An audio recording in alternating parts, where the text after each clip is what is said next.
Bienvenidos, bienvenidas a La Lupa Azul, la sección de la Brújula Azul en la que ponemos la lupa en algunos temas que nos interesan. En el capítulo anterior de nuestra lupa estuvimos revisando con nuestro sabio Ignacio una asignatura en la que el humano, en su infinito ego, aún suspende, la consciencia de las plantas. El hábito que tenemos los Homo sapiens de creernos los únicos pensadores y sentidores del planeta es aún más acusado si se aplica a unos seres que nos parece que ni se mueven ni se pueden defender. Unos seres que son tan distintos a nosotros que de milagro consideramos que están vivos. Y sin embargo, sería más apropiado considerarlos algo así como extraterrestres, porque en realidad son organismos del planeta, ¿vale? Pero que viven aquí de una manera muy distinta a la humana, ¿no, Ignacio?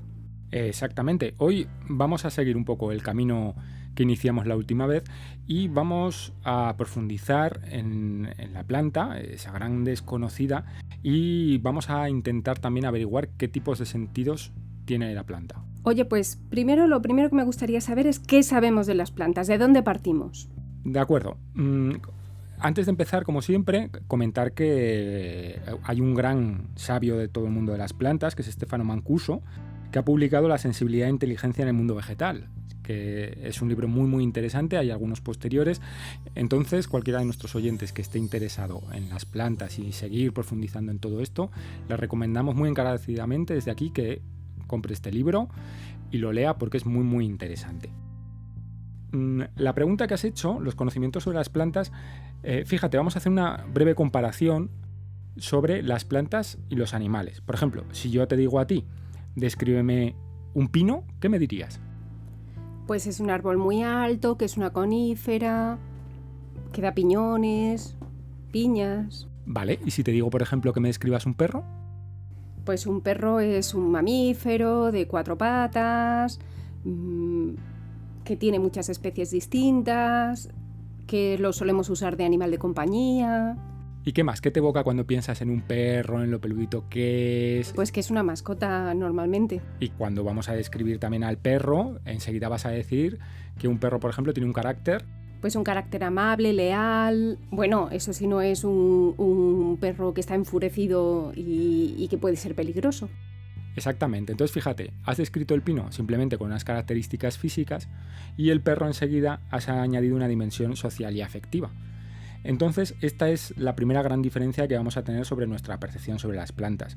No le atribuimos una inteligencia o un carácter, simplemente un físico. Entonces, desde este punto de vista que tenemos, ya tenemos una serie de prejuicios que van a sesgar completamente nuestra visión sobre ellas. Por ejemplo, para que te hagas una idea, ¿a qué no se te ocurriría prohibir, por ejemplo, un gato? Pues no lo sé, quizás has puesto un ejemplo un poco extraño, porque en nuestra sociedad precisamente no es que les tenga mucho aprecio a los gatos y pues por ejemplo en un restaurante no podrías entrar con un gato. Y mucho menos, por ejemplo, con un gato negro, porque está asociado, por ejemplo, a una serie de características que son negativas. Pues con las plantas ocurre lo mismo. La Inquisición desde antaño ha ido poniendo unas plantas en una lista, digamos, de plantas prohibidas. ¿A quién se le ocurriría prohibir a un ser vivo?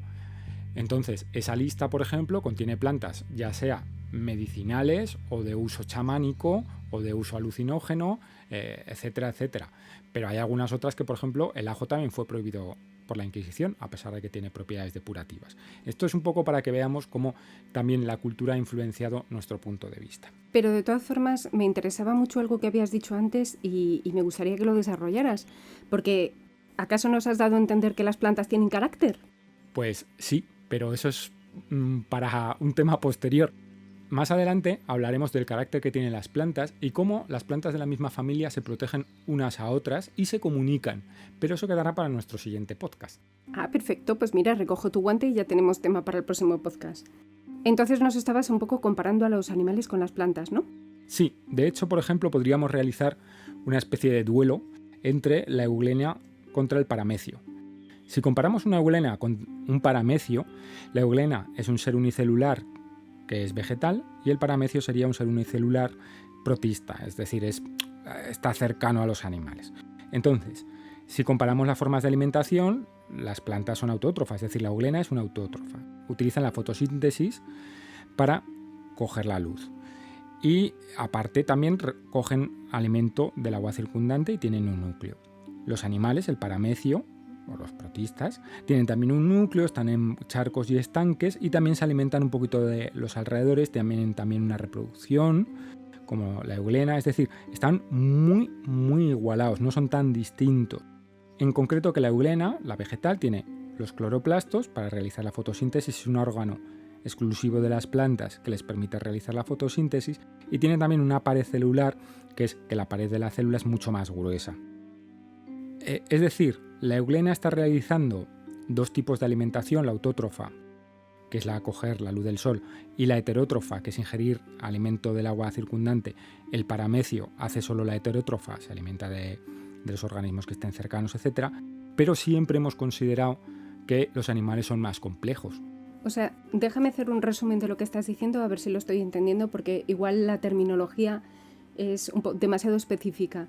Entonces, estás comparando organismos tan pequeños que están compuestos por una sola célula. Exactamente. Y entonces una de ellas es vegetal y la otra animal. Se diferencian entre ellas en que claramente una es una célula vegetal por la forma que tiene, la estructura y el tipo de orgánulos o lo que sea que tenga dentro, mientras que la otra es característicamente animal, como el resto, como una célula animal si la comparas con otros animales, ¿no? Y la otra una célula vegetal si la comparas con otros vegetales. Pero se alimentan de una manera parecida. En concreto, la célula animal tiene, igual que nosotros, una alimentación heterótrofa, es decir, necesitas consumir alimentos vivos para que te den energía. Y una planta, lo que es la planta, digamos, tiene lo que sería la alimentación autótrofa, que es alimentarse del sol, de la luz, etc. Pero también ingiere alimento del agua circundante, es decir, también tiene un tipo de alimentación heterótrofa. Es más complejo esa célula vegetal que la célula animal. Entonces nosotros siempre hemos considerado que los animales son más chupiguays, ¿no? Son más como evolucionados, y sin embargo la planta lo que está es como más evolucionada de cara a la alimentación, porque puede alimentarse de varias fuentes distintas. Exactamente, de cara no solo a la alimentación. Si quieres, si comparamos un poquito la evolución de los animales y de los vegetales, vemos que hace 500 millones de años las plantas optaron por un estilo de vida sin movilidad, sedentario, y los animales por uno nómada, es decir, que te puedes ir moviendo. Esa elección, que se llevó hace mucho, mucho tiempo, ha provocado el desarrollo de ambas especies y de las características que lo componen. Las plantas que no se pueden mover han desarrollado un tipo de alimentación autótrofa. Auto significa como propio, ¿no? Es decir, ellas generan su propia alimentación a partir del agua, de la luz, de las sales minerales. No dependen de otros seres vivos para la supervivencia, aunque hay excepciones, como las plantas carnívoras. Pero bueno. Y por otra parte tenemos los animales, que son nómadas, se van moviendo y tienen una alimentación heterótrofa, es decir, necesitan consumir a otros seres vivos para poder sobrevivir. Esto enlaza con el universo depredador que has comentado alguna vez. Y por esta razón se tienen que mover. Exactamente. Al ser inmóviles, las plantas han desarrollado una estructura, digamos, modular. Tú piensas que si no te puedes mover, tienes que pensar muy bien todo lo que haces, es decir, no puedes variar tu entorno y por tanto tienes que ser muy adaptable. Entonces, las plantas, digamos, han cogido sus órganos y los han distribuido por todo su organismo. Es decir, no tienen zonas neurálgicas. Esto lo comentábamos en el primer podcast. El corazón del cerebro tiene que estar distribuido. Las plantas respiran sin pulmones, se alimentan sin estómago y toman decisiones sin cerebro. Eso para nosotros es como algo que no tiene sentido, porque estamos muy habituados a comparar todo con nosotros mismos, es decir, ese cerebro, órganos, ese estómago, esa boca. Por tanto, una planta, como decíamos, puede perder el 90-95% de su estructura y volver a resurgir, por ejemplo, cuando cortamos el césped. Incluso puede utilizar ese tipo de corte de su propia estructura, los esquejes, ¿no? La reproducción por esquejes. Coges un geranio, lo cortas, lo vuelves a plantar y resurge, ¿no? La planta, digamos, sigue adelante. Esto tenemos que pensar que evolutivamente nosotros no lo podemos hacer. Si coges una uña, te la cortas, por mucho que la plantes en una maceta, eso no va a volver a resurgir, ¿de acuerdo? Por tanto, hay que empezar a pensar un poco en las plantas no como individuos, sino como colonias, como grupos de individuos que desarrollan una función. Pero entonces, ¿esto quiere decir que cuando tú coges un esqueje y plantas una planta, ese esqueje que has plantado es la misma planta en una colonia distinta? ¿Es una parte de mí desarrollándome en otro lugar distinto? El ADN es el mismo. De hecho, hay plantas que sí que tienen el mismo ADN y son como colonias de helechos, como colonias de musgos que tienen exactamente el mismo ADN. Lo que sería, por ejemplo, ya el hijo, cuando se ha producido una polinización, ya no. Pero aún así, ya lo veremos más adelante, esas plantas hijo, las que descienden de la misma madre, se reconocen entre ellas, son capaces de alguna manera de tener un sentido de familia, de identificarse. ¿verdad? Sí. Y en todo caso, esto entonces haría que la planta que se va a sí mismo pues llevando a otro lugar o sacando esquejes, como por ejemplo un helecho que decías tú que va bajo la tierra y saca otra planta, saca otra hoja en otro lugar y demás, pues puede vivir casi infinitamente, ¿o qué? Desde luego, la perspectiva del paso del tiempo para las plantas y para los humanos es completamente distinta. Nosotros siempre tenemos, digamos, un marco temporal de unos 80 años, que sería como nuestra existencia. Los animales, los insectos incluso se mueven en una escala temporal de días o de meses o incluso años. En cambio, las plantas tenemos especímenes que han vivido por cientos, miles o incluso 5.000 o 6.000 años. Estamos hablando de una escala temporal completamente distinta. Por tanto, la visión que tenemos de ella es, digamos, demasiado aferrada a nuestros propios sentidos. Nosotros sabemos que las plantas se mueven, experimentan una atracción hacia la luz solar, pero fíjate que en el lenguaje humano, o nosotros cuando hablamos decimos, te has quedado plantado, como que te has quedado inmóvil.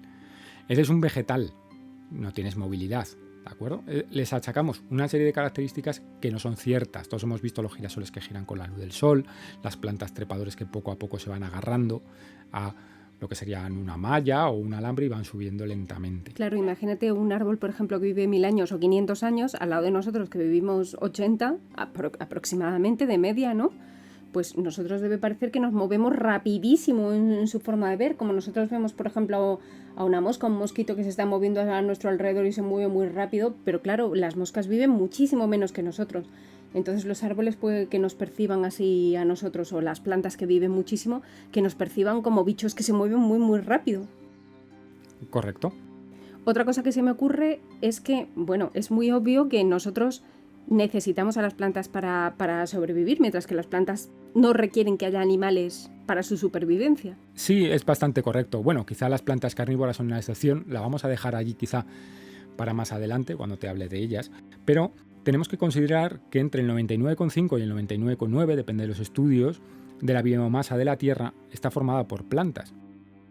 Por tanto, si solo, digamos, la cantidad de vida en este planeta fuera el determinante de quién lo domina, serían las plantas. Por tanto, nosotros que nos creemos como los señores de este planeta, no lo somos. Hay más plantas que seres humanos. De hecho, si las plantas desaparecieran, como estábamos comentando en el podcast anterior, nosotros también desapareceríamos en un par de meses.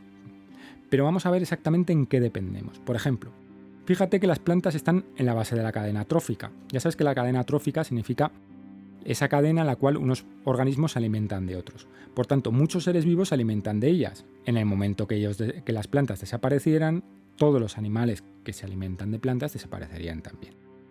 Sigamos. Teóricamente nosotros, incluso el ser humano, diríamos, bueno, comemos plantas, pero fíjate que el ser humano no consume todos los tipos de plantas. Consumimos principalmente caña de azúcar, maíz, arroz, trigo, patata y soja. Estas plantas se consideran las plantas alimentarias, que son muy fáciles de cultivar a nivel industrial. Se han domesticado, entre comillas, o quizá ellas nos han domesticado a nosotras para poder, digamos, esparcirse y poder conservarse. Ya hablaremos posteriormente cuando veamos cómo interaccionan con los insectos o con otras especies de animales, como las aves que comen los frutos, y ya veremos si nos han domesticado o no. Es un tema interesante. Otra necesidad básica que tenemos los humanos, aparte de comer, es respirar. Evidentemente, en el momento que desaparezcan las plantas, desaparecería el oxígeno, por tanto, nosotros desapareceríamos también. Otro tema que no es tan simple, que se ve tan fácilmente, sería la energía. Hoy en día ya no es tan importante, o no es, digamos, tan directamente perceptible, pero antiguamente, ¿cómo se hacía un fuego? Leña, carbón, un poco más adelante petróleo. El petróleo viene también en su mayor parte de materia orgánica. Por tanto, esas plantas nos han hecho un poco de puente entre la energía calorífica del sol y esas reservas que se han almacenado en la Tierra. Más allá incluso tenemos nuestro bienestar, con los fármacos, ¿de acuerdo? O bien se cogen directamente de las plantas o bien por síntesis química imitando ese tipo de moléculas que poseen las plantas. Sigamos, estas serían un poquito las repercusiones directas. Incluso también los muebles, ¿no? Que están hechos de madera, la mayor parte de ellos. Exactamente. Pero fíjate que estamos hablando de repercusiones directas, físicas. Pero incluso yo iría un poquito más allá y diría que hay beneficios para nuestra salud. Diría que hay beneficios psicológicos. Por ejemplo, la presencia de zonas verdes. Hay hospitales que han creado zonas ajardinadas para la mejora del paciente. Se ha demostrado que hay una relación entre las mejoras de los pacientes cuyas habitaciones dan a zonas verdes y los pacientes cuyas ventanas dan a patios interiores, etc.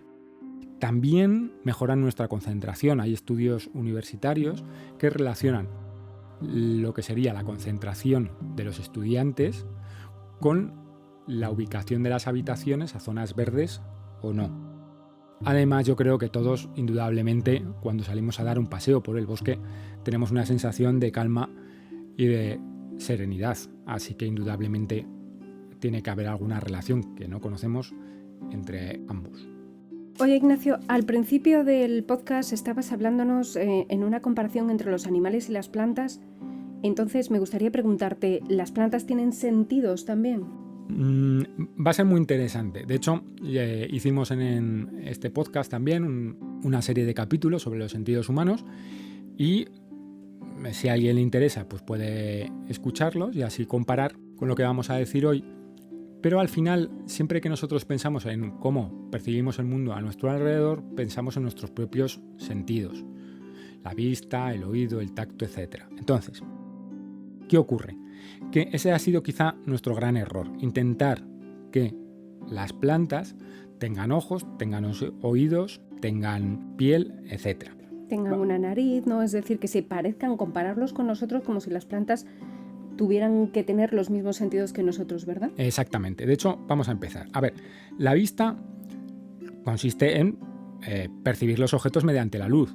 Es decir, nosotros lo hacemos mediante los ojos. Pero si miramos la definición en el diccionario, realmente pone percibir objetos mediante la luz. Es decir, tienen que tener algún tipo de células especializadas en percibir la luz. Y esto cualquiera se puede dar cuenta que es verdad. Las plantas presentan fototropismo. Esta palabra, foto de luz, lo que significa simplemente es que crecen en la dirección de la luz. Esto ya sabéis, con el típico experimento que se hace en el colegio de plantar unas judías en un algodón húmedo, se ve que las plantas enseguida van creciendo y si las metemos dentro de un armario van a ir hacia las rendijas del armario, se van a ir doblando hacia donde proviene la luz, es decir, sienten de dónde viene la luz. Pero te voy a hacer una pregunta comprometida. ¿Y esto por qué lo relacionas con la vista y no con el tacto, por ejemplo? Porque nosotros a través de la piel también somos capaces de percibir el calor. Sí, ellas también. Vamos a ir viendo que las plantas son capaces de percibir la luz sin ojos, son capaces de oír sin oídos, es decir, tienen otro tipo. Lo que quiero decir es que si tú dices que la planta crece hacia la luz, ¿por qué piensas que está viendo la luz, o bueno, percibiendo la luz y de esta manera, en lugar de percibiéndola, por ejemplo, como si fuese el calor a través del tacto? Porque quizás si pones una planta con una fuente de calor, un radiador, por ejemplo, y la luz, ella siempre va a tender hacia la luz. Bueno, pues se han hecho estudios y se han detectado que en las plantas tienen una serie de órganos que son fotorreceptores. Lo que ocurre es que cuando la luz impacta en ellos, estos fotorreceptores, igual que los nuestros, que están en el fondo de la retina, sueltan una señal que la planta es capaz de percibir. Los fotorreceptores que tienen las plantas detectan el rojo, por tanto, también van a detectar el calor, que está muy próximo al rojo, el rojo lejano, que es esto que estoy refiriéndome al calor, el azul y el ultravioleta. Por tanto, la planta no necesita detectar todos los colores como nosotros, detecta los que son importantes para ella, para la germinación, para la floración, cuando es más importante, cuando es más interesante que las flores se abran porque está llegando la primavera, porque los días son más largos. ¿Qué ocurre? Que están deslocalizados. No tienen unos ojos como nosotros, donde están todas nuestras células. Lo que están deslocalizados son los fotorreceptores. Exactamente. Lo que quieres decir es que están dispersos por toda la planta. Sí, de hecho, fíjate que lo primero que nos vendría a la cabeza es que están en las hojas, ¿no? Las hojas van hacia la luz, pero no solo eso. Las raíces también tienen fotorreceptores, se alejan de la luz, ¿de acuerdo? Podríamos decir que tienen fototropismo negativo. Las raíces se alejan de la luz, la evitan porque lo que les interesa es, lógicamente, en la mayoría, hundirse en la tierra y buscar alimento. También están en el tallo, aunque no lo parezca. Fíjate, en relación con esta sensibilidad a la luz, ¿qué ocurre en otoño? Pues que se caen las hojas, ¿es a lo que te refieres? Exactamente. Podríamos decir que muchos árboles cierran los ojos, ¿no? Pierden las hojas, los árboles caducifolios, y se disponen a descansar, entre comillas podríamos decir que hibernar. Esto también es muy propio de los mamíferos, para que veáis que no estamos tan alejados. Bueno, ¿y otros sentidos, por ejemplo, el olfato? La definición de olfato en el ser humano es simplemente una glándula que tenemos que percibe las moléculas gaseosas, llegan allí, se activan unos receptores y mandan una señal al cerebro. Sustancias químicas, ¿no? Exactamente. Por tanto, ¿qué vamos a buscar en la planta? Si son capaces de percibir sustancias químicas. Para empezar, podemos decir que tienen una sensibilidad difusa, porque, de nuevo, los receptores están dispersos por todo el cuerpo, pero cualquiera va a pensar que las plantas lógicamente van a ser capaces de percibir sustancias químicas, puesto que los nutrientes de las plantas, lo que son los fertilizantes, etcétera, van a llamar su atención y una planta siempre va a mandar sus raíces en la dirección donde esté las sustancias químicas que son más beneficiosas para su crecimiento. Vamos a ir un poquito más allá.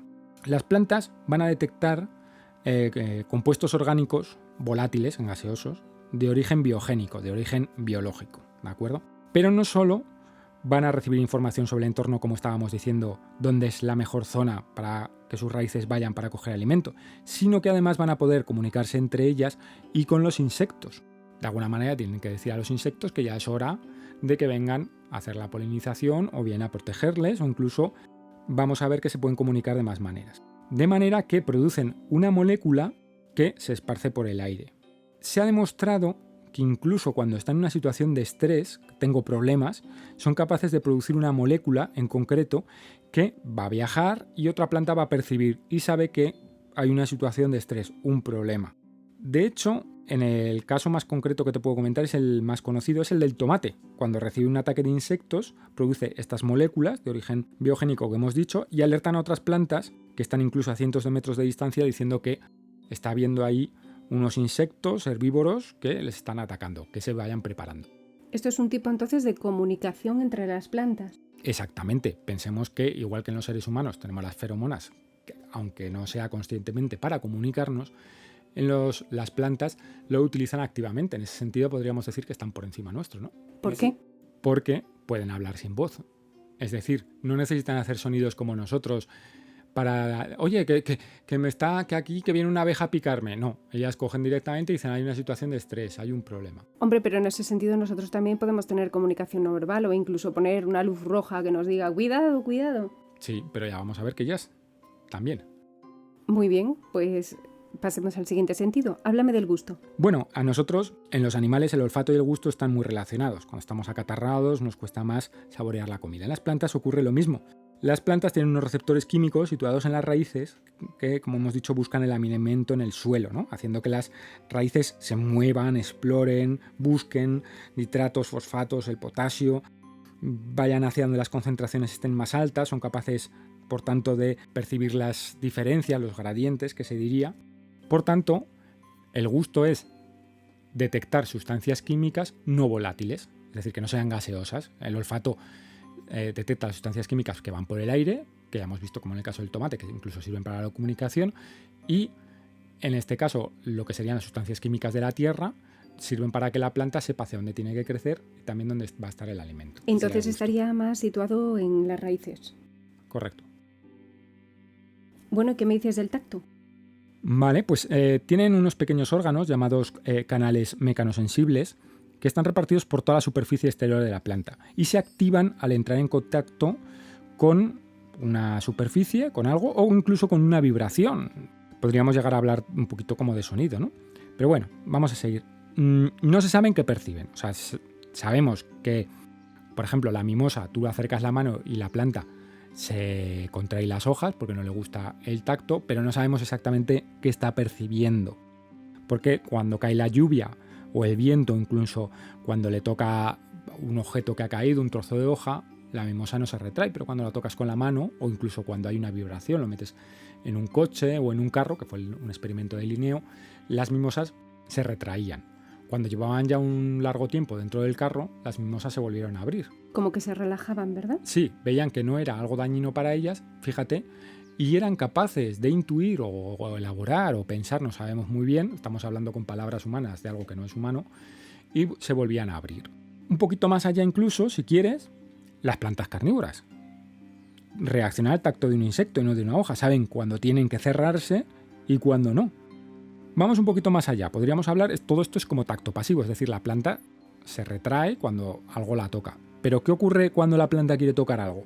Pues tenemos dos opciones. Por una parte, lo que sería la parte subterránea, las raíces, que cuando encuentran una piedra, la raíz, digamos, palpa el obstáculo, sabe cuál es el mejor camino para poder rodearlo, y por otra parte tendríamos la parte aérea, que serían los zarcillos, en los cuales las plantas trepadoras pues se van rizando y van encontrando soportes para irse desarrollando, ¿no?, hacia la luz, incluso lianas que cogen otros árboles para subir hacia arriba y ascender hacia esa fuente de alimento. Y respecto al oído, ya un poco nos has introducido antes que en el tacto no se sabía muy bien si las vibraciones se podían considerar como tacto o oído respecto a la percepción de ellas, ¿no? Hombre, respecto a un obstáculo está claro que es más bien como tacto, pero tenemos que tener en cuenta que el oído en el ser humano es simplemente una vibración que va por el aire, llega al tímpano, el tímpano vibra y a través de lo que sería el oído interno se produce una señal eléctrica y llega al cerebro. Por tanto, tenemos que pensar que cuanto más denso es el medio, mejor se propaga el sonido o una vibración. La Tierra es mucho más densa que el aire. Acordamos de las películas de vaqueros e indios donde el indio ponía el oído en el suelo y percibía que se acercaba el tren. Por tanto, es lógico pensar que las plantas son capaces de detectar vibraciones. ¿Cómo perciben si no tienen oídos? Tienen esos canales mecanosensibles que comentábamos en el punto anterior, que van a estar un poco difusos por todo su cuerpo, pero que van a poder coger esas vibraciones. Esto nos lleva a nosotros directamente a pensar en la música. Un estudio ha encontrado que el sonido afecta al desarrollo de las plantas. Un viticultor italiano, en colaboración con la empresa Bose, que es muy famosa, con altavoces, etc., dedicó 5 años a cultivar sus viñas con música.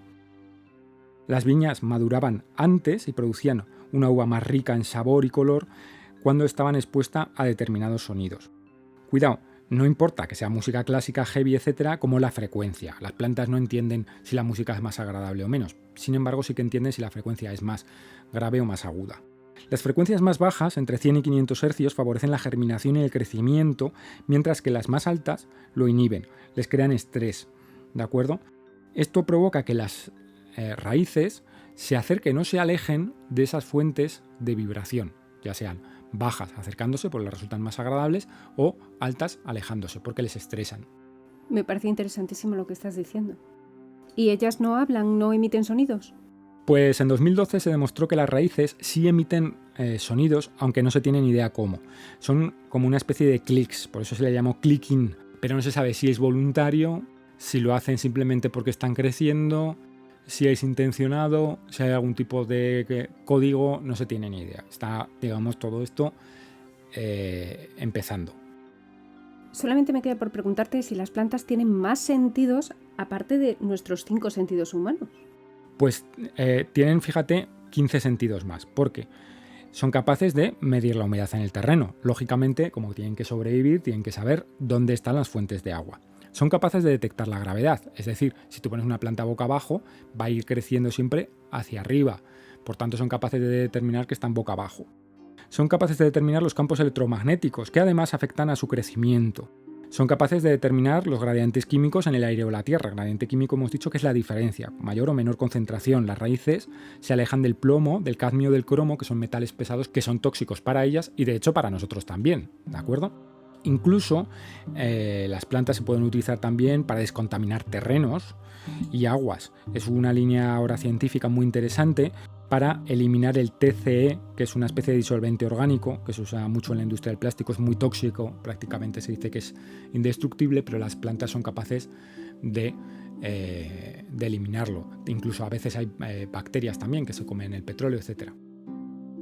Madre mía, pues nos has dado un montón de cosas que pensar, yo creo que interesantísimas y que espero que cambien un poco nuestra visión y nuestra relación con las plantas, ¿no? Podemos seguir considerándonos seres superiores si nos da la gana acrecentar nuestro ego, pero al menos deberíamos tener la consciencia de que ellos también son seres que tienen una serie de cualidades y características. Me quedo muy intrigada acerca de la comunicación, de cómo se comunican las plantas, cómo se comunican entre ellas, cómo se comunican con nosotros, con los animales, porque has abierto ahí varios melones que yo creo que se pueden continuar en el siguiente programa, ¿verdad? Sí, vamos a ver, como tú bien dices, que quizá ellas son más inteligentes de lo que pensamos, que tenemos que intentar empezar a entenderlas sin ese punto de vista tan centrado en el ser humano, y en el momento que ampliemos nuestra visión nos van a sorprender, y espero que nuestros oyentes se sorprendan en el próximo capítulo con estos comunicación entre las plantas. Muy bien, Ignacio, pues oye, te espero con verdadera impaciencia en la siguiente Lupa Azul. Gracias por haber venido a nuestro programa. A ti por traerme otra vez de nuevo.